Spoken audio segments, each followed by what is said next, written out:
What's up guys? In today's video, I'll be reviewing a few types of resistance bands that you can use to take your total gym workouts to the next level. I firmly believe that you can build muscle with a total gym. The secret, intensifying your workouts by increasing resistance and making every rep count. Resistance bands or even external weights are fantastic tools to help you do just that. Now, after those intense, high resistance sessions, don't forget one of the most crucial steps, recovery. Allow your muscles enough time to rebuild, and that's when you'll start seeing real results. In this video, I'll be reviewing 3 different sizes of resistance bands and showing you exactly how to attach them to your total gym without compromising the integrity of the bands. So let's get started. Alright, the first band that we'll review are the Undersun 42-inch bands, and you can find these on Amazon.com, and I'll provide a link in the description to access them. And something to keep in mind, the Undersun brand does provide a 1-year warranty on their products. So when experimenting with these bands, I found 3 different ways to anchor them to your total gym. And the first is to loop one end on the bottom of the front crossbar and the other end looped around the top of the glide board. And here's a close-up of the bottom front crossbar, and you'll see the band looping all the way up to the top of the glide board. There's a loop sticking out that encompasses the outer glide rail. Now, I did notice the plastic safety cover that wraps around the glide board did rub against the resistance bands whenever I was exercising with it. And this might not be good for the integrity of the resistance band, especially for the long term. It did feel good working out with this style. It had solid resistance throughout the whole workout, but I did not like the idea of the resistance band rubbing against the plastic safety cover. The second option is to loop the resistance band through the center of the crossbar, loop that under the glide board, and use the same lip that we used in option 1.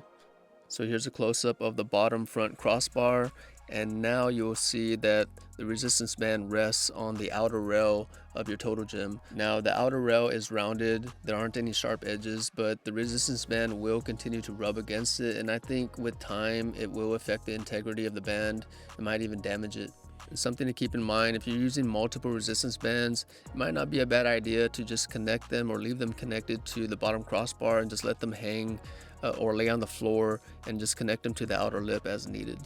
For option 3, we're using the weight bar attachment and the squat stand, and I'm also using a smaller resistance band because I did notice the resistance is a lot stronger when connecting the bands this way. Now there's also an integrity downside to this setup, but I did find a solution for this, and I'll get to that shortly.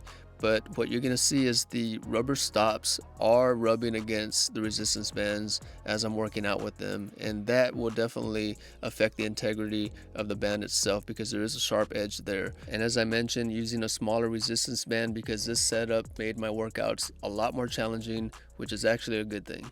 Now, to address the rubber stop issue, I'm bringing in the wing bar attachments. And what the wing bar attachments do is shifts the bands wider away from the rubber stops. So we're looping one side of the band around the weight bar attachment under the 2 wing bar attachments and then looped around the other side of the weight bar attachment. And you'll see that the bands are now wider and not touching the rubber stops at all, giving a clear path to addressing the integrity issue. And also, you still have the option to install the squat stand to perform lower body exercises with this setup. Now, moving over to our second resistance band, we have the Serious Steel 20-inch resistance band, and you can also find this one on Amazon.com, and the link will be provided in the description. The Serious Steel brand also has a 1-year warranty on their products. So the one and only option I have to connect these 20-inch bands to your total gym is to loop the band around the front crossbar and then run it through the weight bar attachment located under your glide board. And what you'll find is there's absolutely 0 integrity concerns with this setup, which is pretty awesome. And the reason is that there is a metal rail further down from the weight bar attachment that actually prevents the resistance band from rubbing against the safety plastic cover located on the bottom side of your glide board. And here's a close-up that you'll see that the resistance band is maybe about a 1/4 inch right below that safety plastic cover located on the bottom side of that glide board. Now this was a nice setup considering that there's absolutely 0 integrity concerns. I guess the downside is it's kind of cumbersome to put it together or to attach it to your total gym, looping it to the bottom crossbar and then running it through the weight bar attachment, but it's definitely an option to consider depending on what you're using it for. And also considering these are only 20-pound resistance bands, it did intensify my workout substantially. Now moving on to our third and final band, we have the 12-inch Rubberbanditz resistance band, and this is the most budget-friendly option of the 3 bands that we've covered. You can also find it on Amazon.com and a link will be provided. This is also the only brand that provides a lifetime warranty on their products. You'll find that it's fairly simple to connect this 12-inch band to your Total Gym. You'll loop the band around the side of the front crossbar and the other end around one side of the weight bar attachment. The band is well out of the way of the rubber stopper, and you'll find very minimal rubbing on the safety cover on the side of your glide board. Here's a close-up where you'll see that the resistance band kind of just lays on the side of that protective plastic cover. Very minimal rubbing though, from what I can see. Now, considering this is only a 20 to 35 pound resistance band, it did intensify my workout substantially.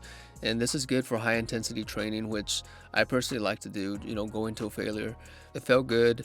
The resistance will increase as your glide board makes its way up the tower. And that's one of the benefits of these resistance bands. Comparing the 42 to the 20 to the 12-inch resistance bands, I think each one of them has its own benefits. The 42-inch has 3 different options to attach it to your Total Gym, and one of the options addresses any type of integrity concerns. The 12 and 20 are very similar in terms of addressing any long-term integrity concerns, but I also like the idea of a lifetime warranty in the 12-inch band personally. Let me know which style band you guys prefer, and if you have any questions, reach me in the comments section. I'd be glad to help. We'll catch you in the next video. Thanks for watching.